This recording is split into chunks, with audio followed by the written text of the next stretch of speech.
Comme je le rappelle à tous nos intervenants ce matin sur Radio JM, évidemment, la couleur de cette journée est différente parce que on appelle à une mobilisation cet après-midi au départ de la préfecture pour lutter contre l'antisémitisme.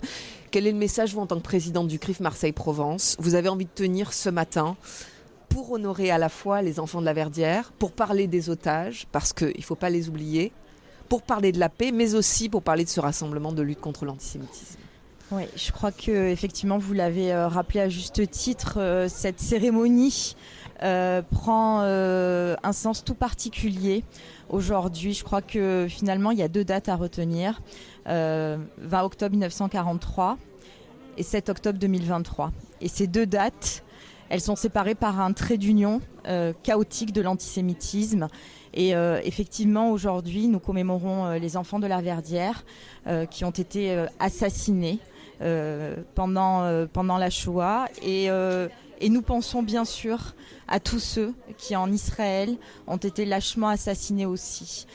Ce que j'ai envie de dire aujourd'hui, c'est que le rassemblement qui va avoir lieu aujourd'hui dans tout l'Hexagone, à Marseille, mais partout dans toute la France, c'est quelque chose qui doit devenir un moment symbolique, fort. Ça doit être un moment historique qui va rassembler tous les citoyens. Tous les citoyens, parce qu'il s'agit encore une fois de rassemblement pour la République, de rassemblement contre l'antisémitisme. C'est les citoyens qui doivent être présents aujourd'hui pour exprimer leur solidarité avec la communauté juive. On assiste à une explosion des actes antisémites depuis le 7 octobre. C'est parfaitement inacceptable. Aujourd'hui, je crois que la colère et la honte ne suffisent plus.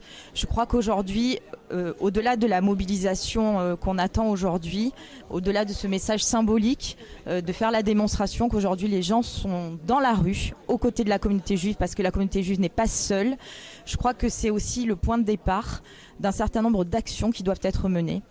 Et voilà, et j'ai vraiment espoir qu'aujourd'hui, il y a un éveil des consciences pour que demain, on puisse multiplier les actions pour mettre un terme à cette épidémie, à ce tsunami d'actes antisémites qui atteint la France et malheureusement bien d'autres pays dans le monde. Et ce type de commémoration ce matin est important parce que finalement, on se rend compte que 80 ans après des rafles où des enfants, des femmes ont été déportés à Auschwitz, il est difficile de faire ce parallèle parce qu'évidemment le contexte politique, historique n'est absolument pas le même, mais quand même, l'histoire se répète. Évidemment que le contexte politique n'est pas le même. Évidemment que aujourd'hui, on a le soutien des pouvoirs publics. Évidemment qu'on n'est pas du tout dans le même format que celui qui était présent il y a 80 ans. Mais l'histoire se répète. On tue à nouveau des juifs parce que juifs. C'est bien là effectivement le sens de cette commémoration, c'est de dire stop, de dire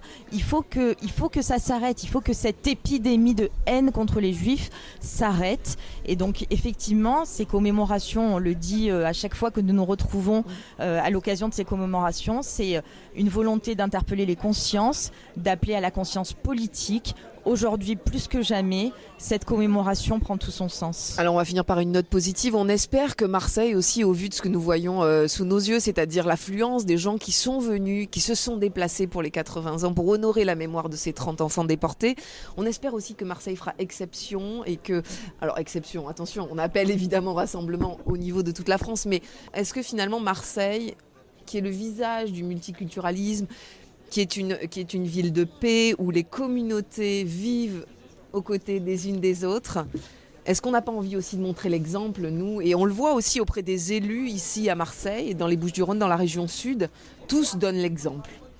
Oui, on va finir sur cette note positive. Mais bien sûr, c'est après avoir dénoncé, après avoir rappelé la situation dans laquelle nous nous trouvons, je crois que vous avez complètement raison. Il faut garder notre optimisme.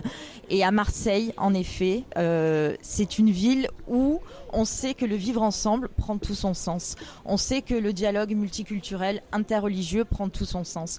Marseille l'a démontré au cours des décennies passées, c'est le visage de la résistance, c'est le visage du dialogue.